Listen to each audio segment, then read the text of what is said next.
Queridas hermanas, queridos hermanos, estamos en un nuevo domingo en que estudiamos Filosofía Rosacruz en preguntas y respuestas. Y la pregunta que nos corresponde, en primer lugar, es la pregunta número 99, muy interesante, que dice, ¿la estrella de Belén fue un cometa? La respuesta dice no.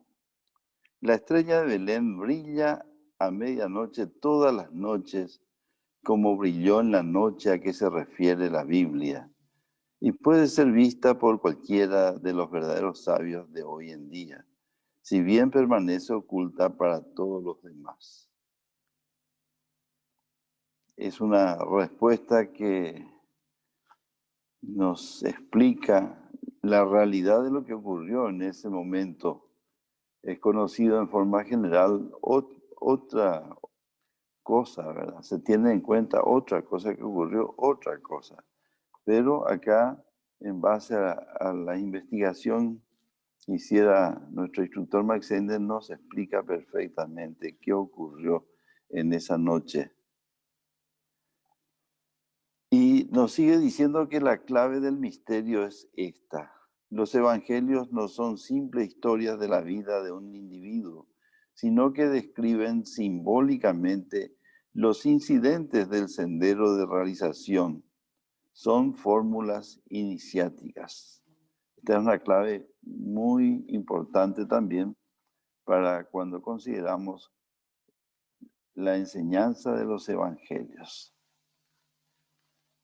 Sigue diciendo Max Heindel que en el verano, cuando toda la tierra está ocupada en producir el pan de la vida para todo lo que en ella vive, el sol está en lo más alto del cielo, enviando a nuestro planeta sus rayos vivificadores. Pero cuando el sol se encuentra bajo el ecuador en invierno, el verano en nuestro hemisferio sur, y la naturaleza duerme, las influencias espirituales que salen del sol son potentísimas. Se da una circunstancia muy especial acá, en que en el solsticio de invierno correspondiente al hemisferio norte, en que nosotros en el hemisferio sur estamos en el solsticio de verano, la influencia para el planeta espiritual, estando el sol por debajo del ecuador, es muy fuerte, es potentísima. Cuando la oscuridad física aumenta, la luz espiritual brilla fulgurante y culmina en el nacimiento de salvadores en la noche más oscura del año, la que está entre el 24 y el 25 de diciembre. Cuando el sol comienza su jornada hacia el norte para salvar a la humanidad del frío y del hambre que se producirían si se quedara en las latitudes australes. Sí, el sol después del 25 de diciembre comienza a salir y inicia su jornada hacia el hemisferio norte para, llegando a esa latitud, salvar a la humanidad del frío y del hambre que se produciría si se quedara en las latitudes australes. En esa noche particular del año, las vibraciones espirituales son más fuertes. Es la noche sagrada del año por excelencia. En esa noche es más fácil para el neófito en ponerse en contacto directo con las vibraciones espirituales. La noche del 24 de diciembre. Por eso se acostumbraba a llevar a los neófitos a los templos en esa noche. Allí se les sumergía en trance bajo la dirección de los sabios y se les enseñaba a dejar sus cuerpos conscientemente mediante un esfuerzo de la voluntad. La tierra quedaba entonces transparente ante su mirada y detrás de ella veían el sol de la medianoche, la estrella fulgurante. ¿Qué será el sol de la medianoche? la estrella fulgurante. Por supuesto, nos dice Max Heindel que no era el sol físico, sino el sol espiritual, que es la verdadera estrella de Cristo, porque el Cristo cósmico es el iniciado más elevado de los luminosísimos espíritus solares, los arcángeles. Y acá estamos llegando a la parte final de nuestra pregunta, en donde el sol al que hace referencia Max Heindel no es el sol físico, sino el sol espiritual, que es la verdadera estrella de Cristo. Y bueno, viene a este momento el explicar los conceptos de la filosofía Rosacruz y cómo define a los soles. En este gráfico tenemos, como dice Max Heindel, que no era el sol físico, sino el sol espiritual. Y nosotros tenemos en este lugar, tenemos al sol físico, que es el sol visible, que es el vehículo físico de Jehová. Jehová es el espíritu morador de este sol visible o sol físico. Y también Jehová es el regente de la luna. El siguiente sol que tenemos es el sol espiritual, invisible, el Cristo cósmico, al que hace referencia Max Heindel cuando nos dice que no era el sol físico, el que corresponde a Jehová, sino el sol espiritual que corresponde al Cristo. También vemos el tercer sol, el tercer aspecto del sol triuno es el Padre que está morando en Vulcano, que es un medio globo, y corresponde el espíritu de Vulcano al Padre. Estos tres aspectos del sol, con estas tres grandes jerarquías, desarrollan en lo que es el sol físico Jehová, la creación y el nacimiento. Son fuerzas creativas y de nacimiento. En el sol espiritual, las fuerzas son de preservación y de vida. El Cristo también es llamado el Redentor. Y en el aspecto Padre del Sol, las fuerzas son de disolución y de muerte. Fíjense que el Sol físico, Jehová, tiene relación con el crecimiento de la forma y también con las energías físicas. Por otra parte, el sol espiritual del Cristo cósmico tiene que ver con el crecimiento no físico, sino del alma y con las energías espirituales. Hay una correlación perfecta entre estos tres aspectos del Dios de nuestro sistema solar, del Logos originario, que están dados por estos tres regentes que pertenecen a tres oleadas de vida, a la de los ángeles, a la de los arcángeles y a los de los señores, a la oleada de los señores de la mente. Y Moisés nos explica que este sol físico es una emanación del sol central. El sol central engloba a los tres soles y es la fuente invisible de todo lo que es nuestro sistema solar. Ese es el sol central, que es también un sol real, tan invisible como también el hombre real, es invisible, porque el hombre real solamente nosotros vemos el cuerpo físico, el cuerpo vital, el cuerpo de deseos, el cuerpo mental y el triple espíritu no vemos. Y todo eso hace a la integridad del hombre real.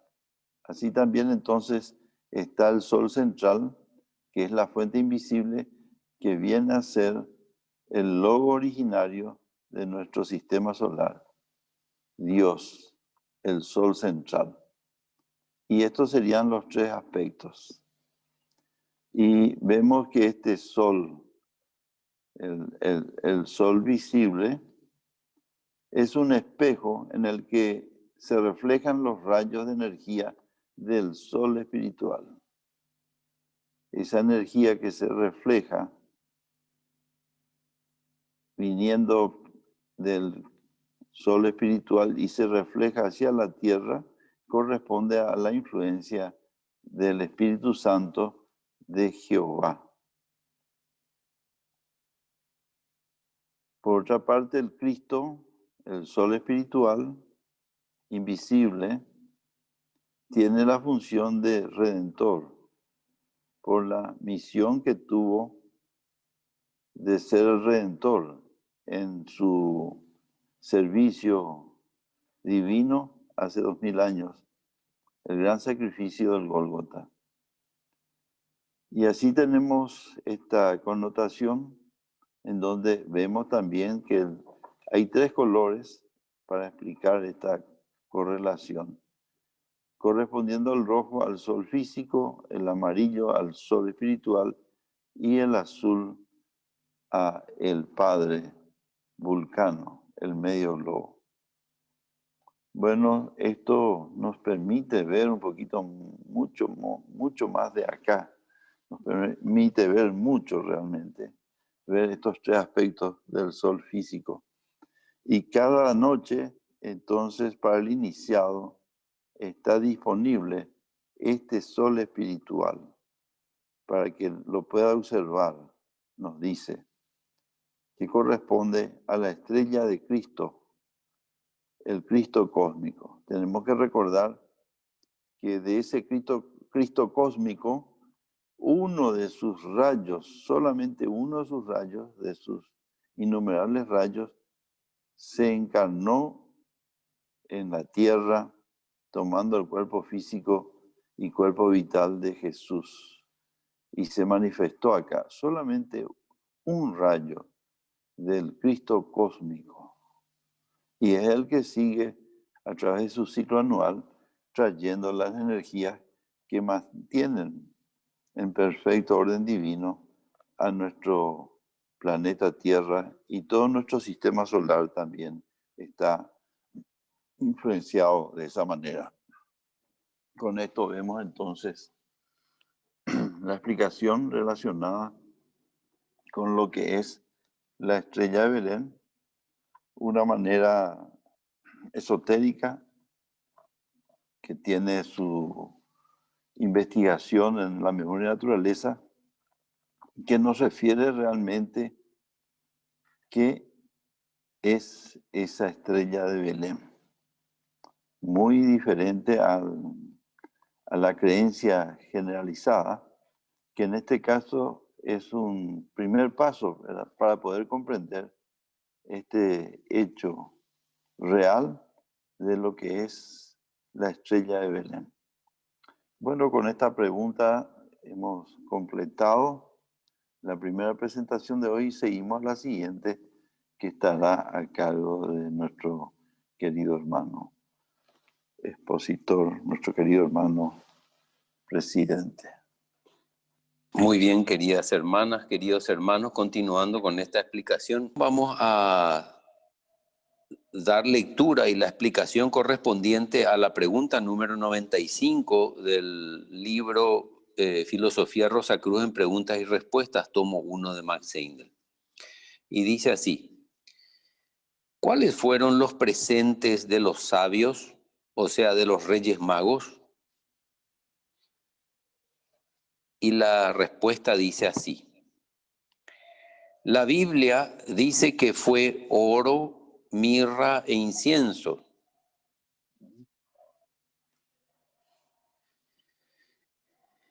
El oro ha sido siempre considerado como emblema del espíritu en las antiguas leyendas y en la simbología.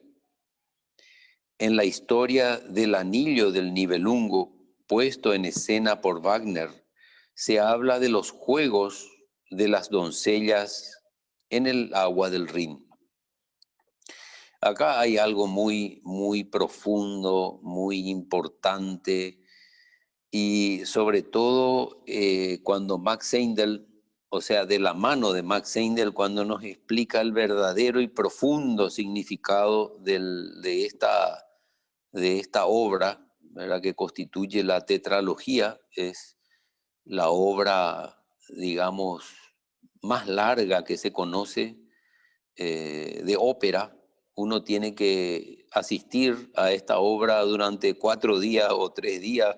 Es una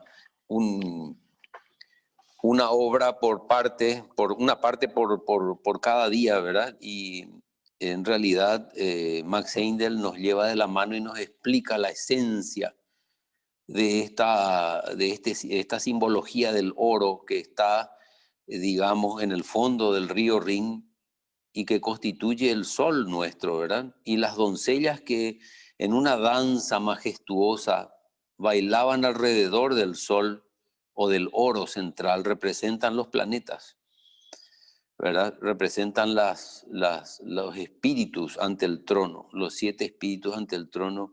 Y esa danza, ¿verdad?, representaba que en esa época la humanidad éramos todos hermanos.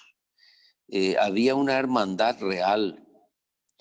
No existía el egoísmo, no existía esto es mío, esto es tuyo, ¿verdad? Hasta que aparece el personaje Alberico, el Nibelungo, que toma un pedazo del oro y lo lleva hacia arriba, simbólicamente hacia la superficie. Y esto también refleja la atmósfera, que era acuosa, por eso que está en el fondo del río, en el agua, que representando que la atmósfera era acuosa.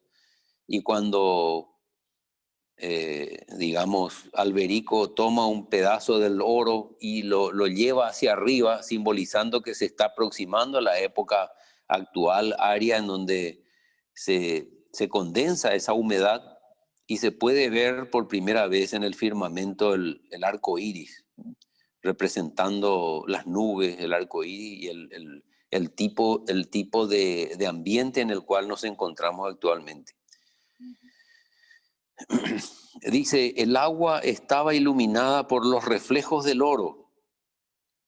Esta leyenda nos hace retroceder hasta los tiempos en que esos hijos de la niebla vivían en las hermosas condiciones de la primitiva Atlántida, donde formaban una gran fraternidad, inocentes como niños, y el espíritu universal no había aún entrado en cuerpos separados, sino que era digamos, una cosa universal. No había el decir esto, este soy yo, esto sos vos, etcétera, ¿verdad?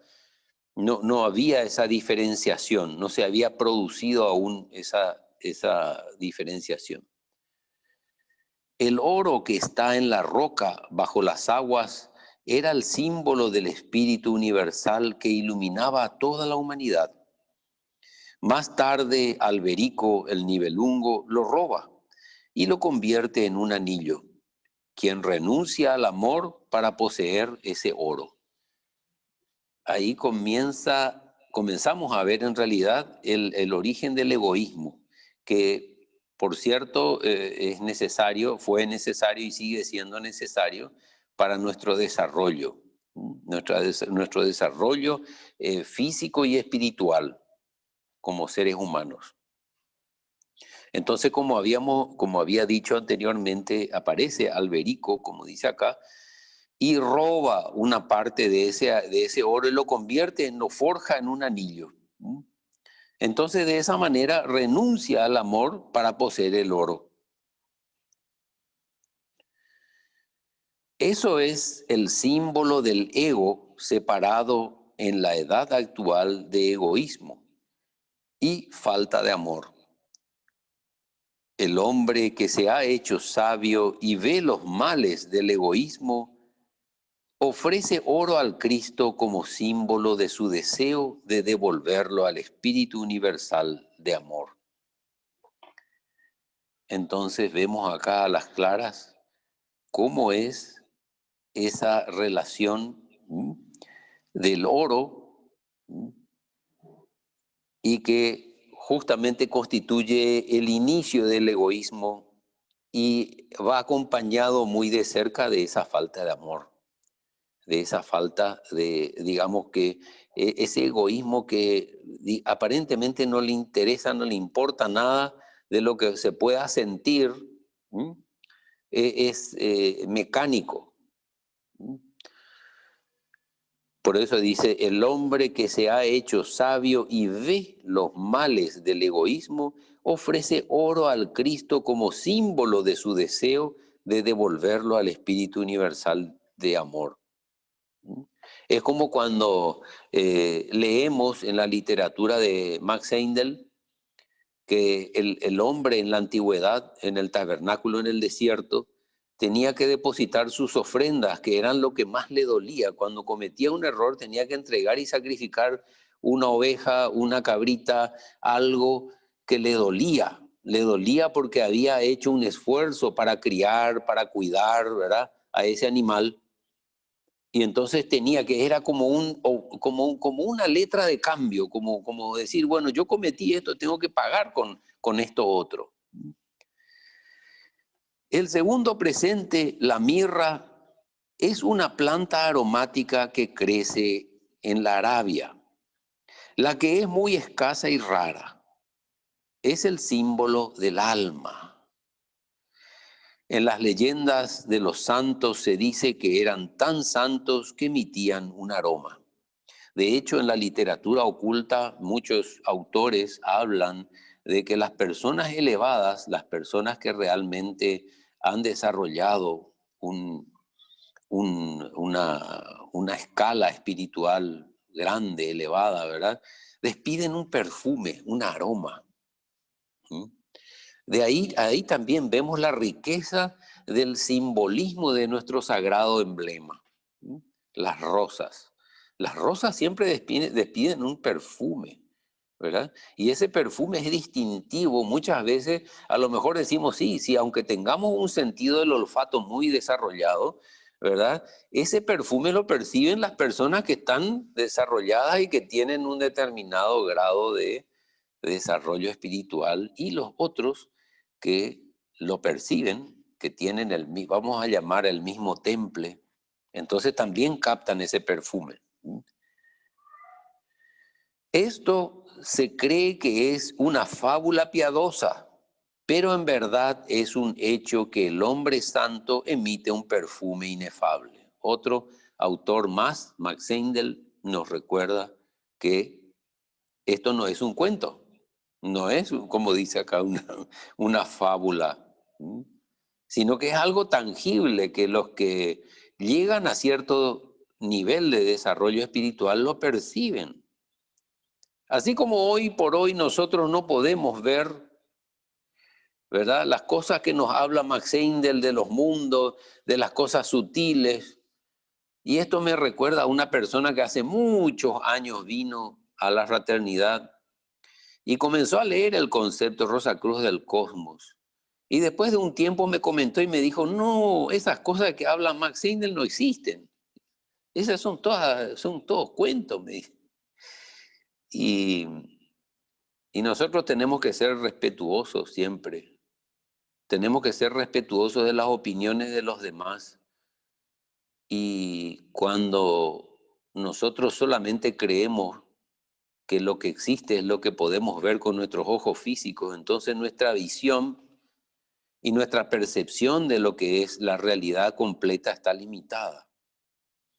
Entonces, estas cosas, o por supuesto, si yo no las veo, puedo afirmar con todo el derecho de que no existen, ¿verdad? Pero la ciencia materialista se ha encontrado con elementos tales como el éter, por ejemplo, o como los electrones de un átomo que giran y tienen cantidades diversas de acuerdo al tipo de elemento, pero existen. y los efectos se miden, podemos medir a través de la física, de la electricidad. Eso no quiere decir, no es un argumento que diga, no existen, ¿verdad? Ya los griegos le llamaron átomo como indivisible, ¿no es cierto? El tercer don, el incienso, es el símbolo del cuerpo denso, eterizado por una vida de santidad, porque el incienso es un vapor físico. Fíjense cómo se va encadenando todo, y sobre todo con nuestro diagrama décuple que lo tenemos ahí en la pantalla, cómo este incienso representa el cuerpo denso y es eterizado, como dice acá, por una vida de santidad. El ministro del Interior de Serbia, uno de los conspiradores que ejecutaron el regicidio que hubo en ese país hace menos de 10 años, escribió después sus memorias.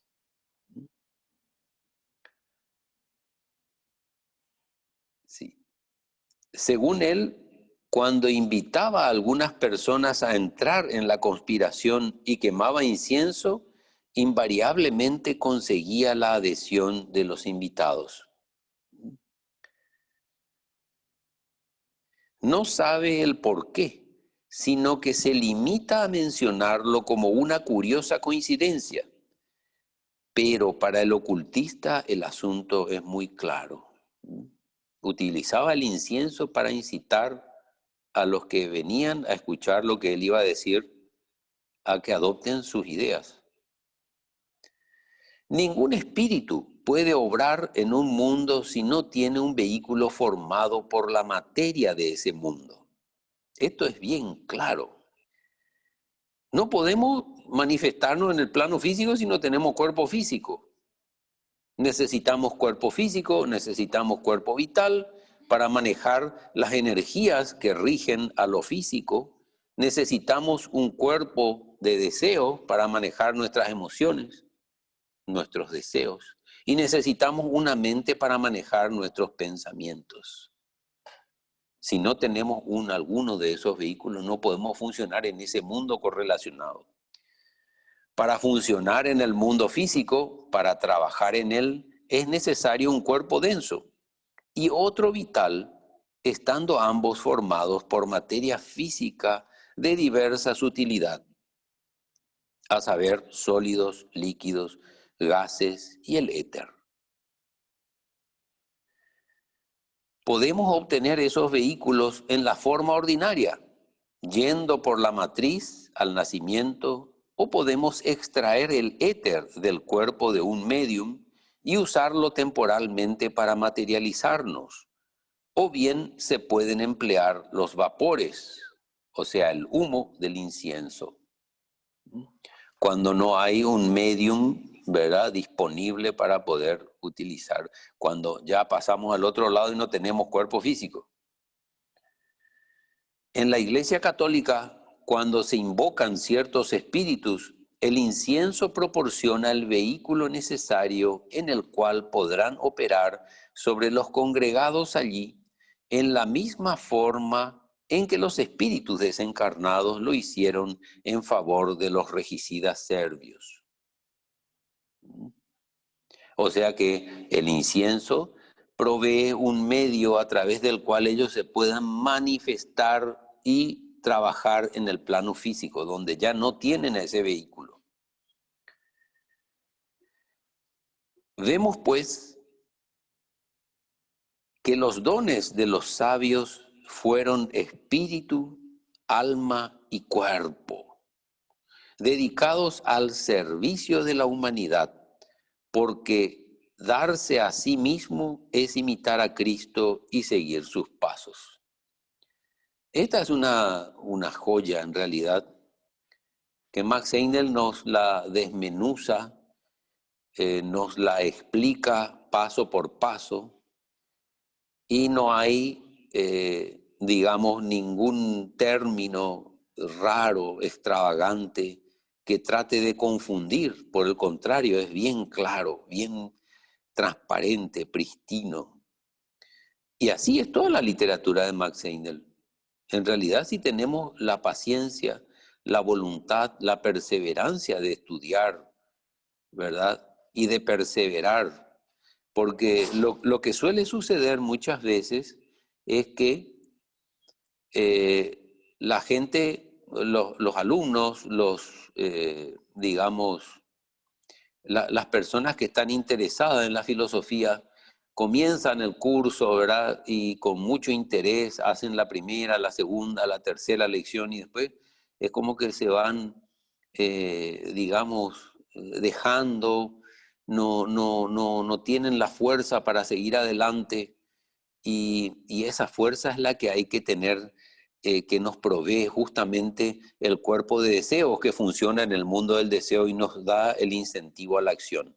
Entonces, en la medida que nosotros podemos autoalimentarnos para continuar con ese interés que tuvimos al inicio, ¿verdad? Y seguir y perseverar, vamos a lograr cualquier cosa que nos propongamos, no solamente las lecciones de la filosofía de Rosacruz, sino cualquier proyecto que tengamos en mente en nuestras vidas, pero tenemos que perseverar. Van a aparecer, digamos, cosas que no vamos a entender de buenas a primeras, entonces para eso podemos preguntar, podemos consultar, así como en el trabajo tenemos de repente problemas que no sabemos cómo vamos a resolver, pero seguimos adelante y en el camino aparecen las ayudas o pedimos ayuda, ¿verdad? Y eso es lo importante. Y bueno, eso es todo, queridos hermanos. A continuación, la querida hermana María Rosa nos va a dar la explicación de la siguiente pregunta. A continuación vamos a responder a la pregunta 96 que le hicieron a Max Heindel, que dice, ¿Jesús no era judío? Y si es así, ¿qué quiere decir antes de que Abraham fuera yo soy? Porque aunque se hubiera reencarnado, Abraham era el padre de la raza judía. Respuesta. En la antigüedad y aún en nuestros días, el patriotismo se considera como una virtud primordial. Pero desde el punto de vista oculto, no hay, por supuesto, más que el espíritu uno, y las razas son solo aspectos fugaces de la evolución, y en realidad es una fase muy peligrosa, porque mientras que en los periodos y grandes épocas de la evolución hay abundancia de tiempo, y es posible que los guías mantengan en línea a la mayor parte de los espíritus, las razas y las naciones nacen y mueren en un tiempo tan corto relativamente que hay gran peligro de que los espíritus puedan adherirse a los cuerpos de la raza y no sigan a la humanidad en su progreso. Esto nos dice claramente que el tener una raza determinada, el pertenecer a una raza determinada, es solo un escalón, una etapa, una fase de nuestra evolución, ¿verdad? ¿Qué es lo que forma una raza? Hay una serie de similitudes y armonías entre un grupo de personas, entonces se las agrupa de acuerdo a esas características para que tengan una serie de experiencias similares, ¿verdad? Cuando ese grupo ya aprendió todo, esa raza desaparece de su condición de raza.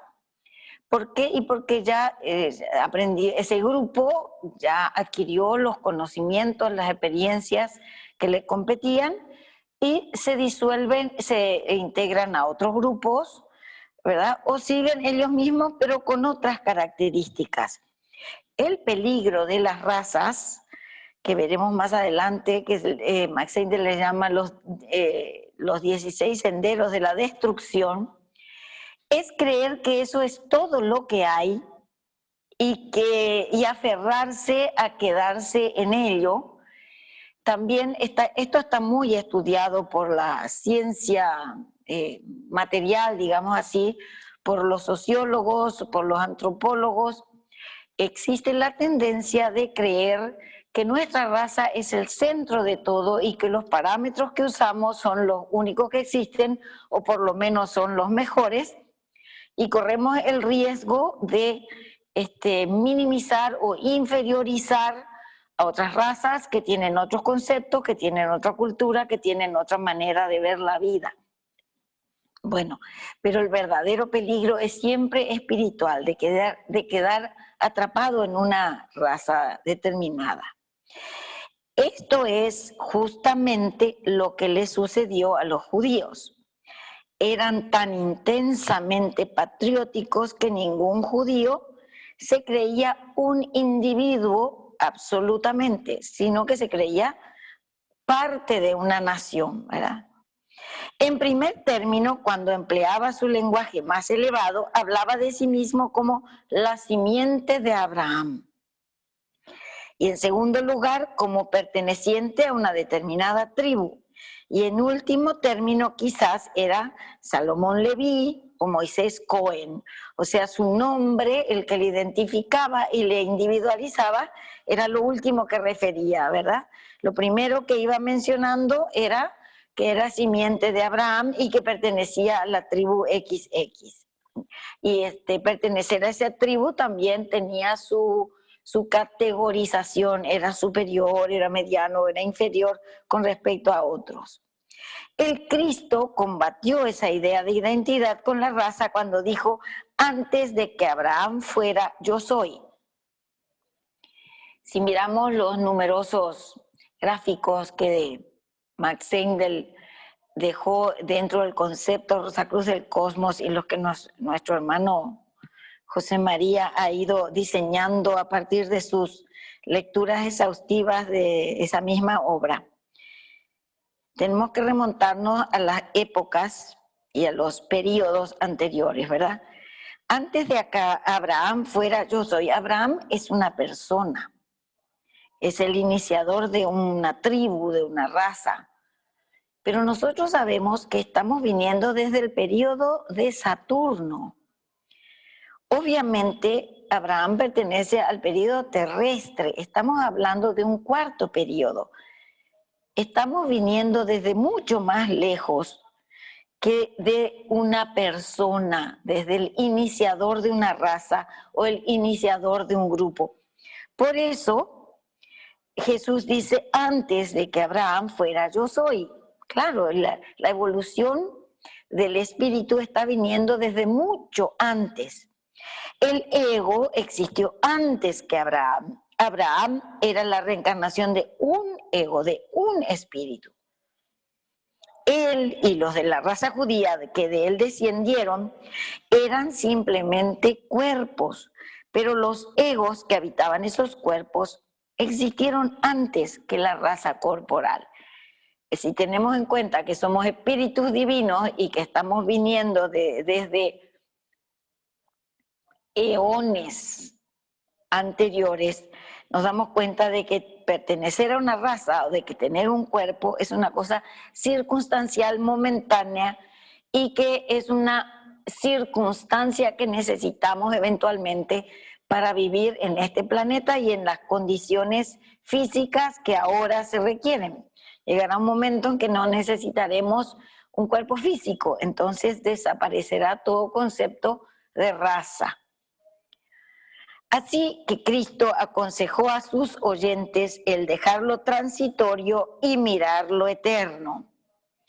Y esto en una raza etnocentrista, ¿verdad?, que era el centro del universo, era la raza superior, eran los elegidos. Esto fue un pecado, un crimen de lesa humanidad. ¿Cómo vas a hablar contra la eternidad de Abraham y contra nuestra raza y contra nuestra condición de ser judíos? En otro lugar dijo: a menos que el hombre deje padre y madre, no puede seguirme. Padre y madre también son cuerpos de raza. No debemos abandonar a los miembros de nuestra familia. No quiso decir eso, que dependan de nosotros para seguir la vida superior.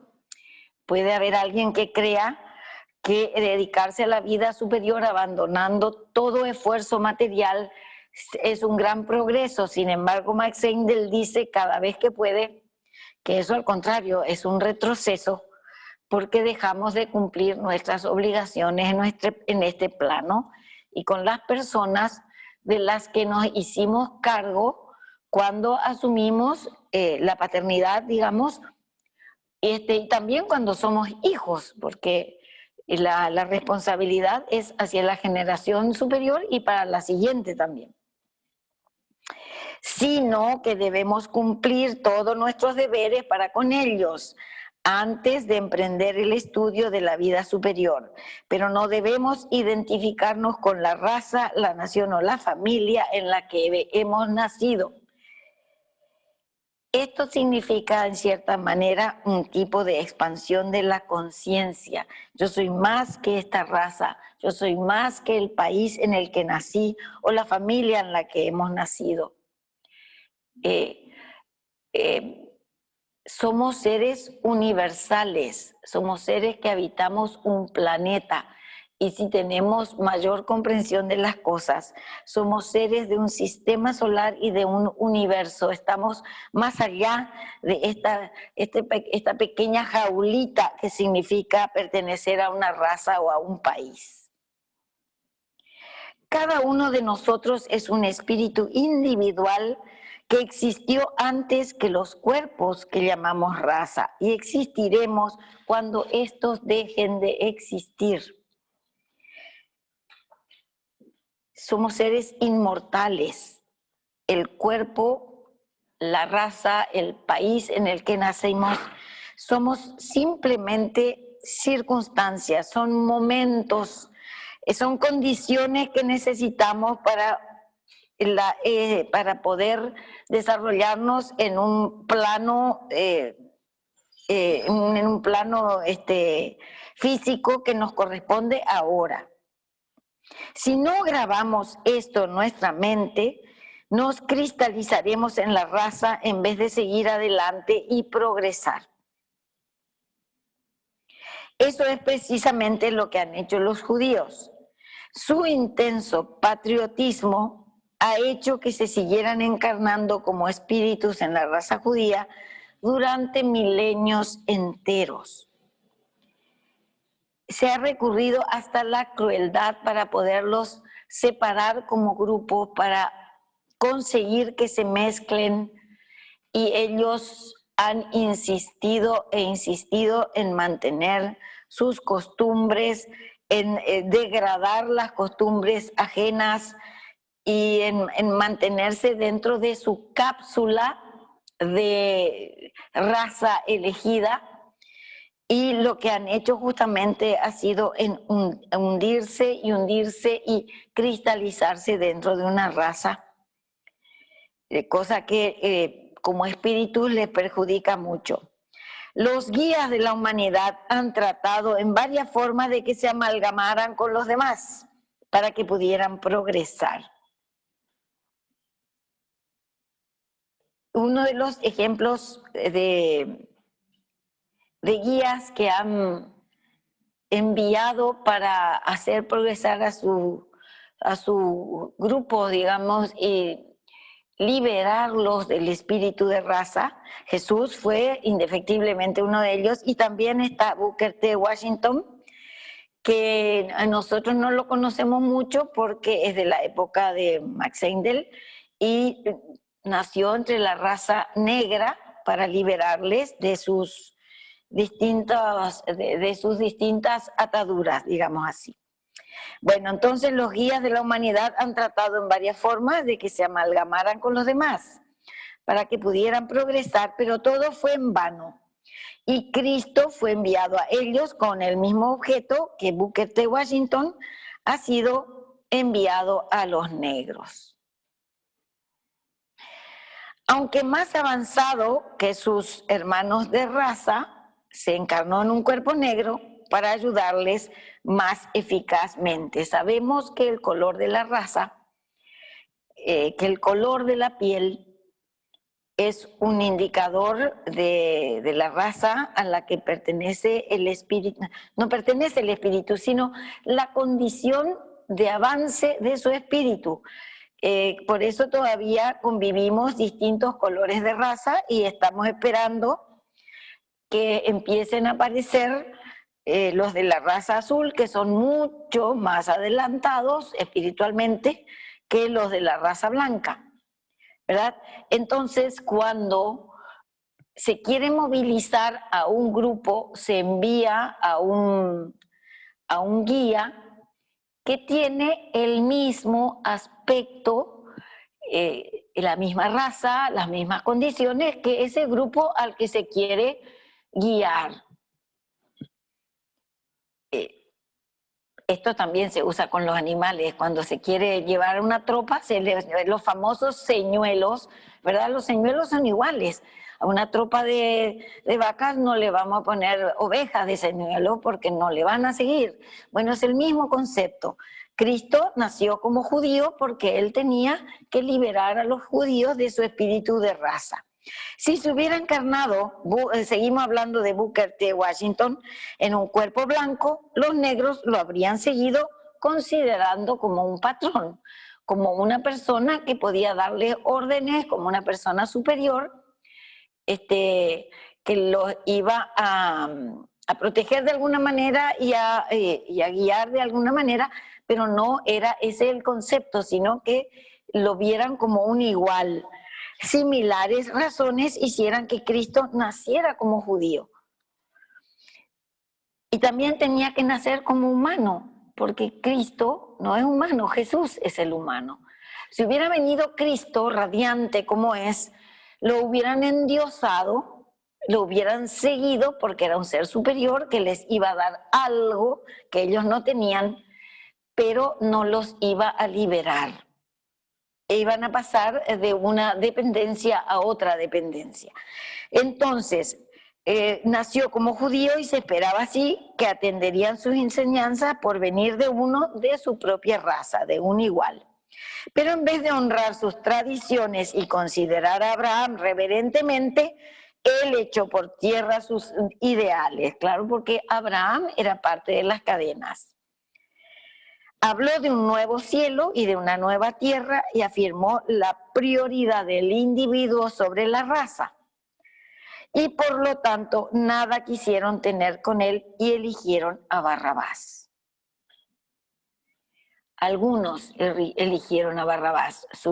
Sus seguidores fueron entonces la semilla de esa nueva manera de pensar, de la individualidad, de la libertad de la raza. Liberarse de la raza.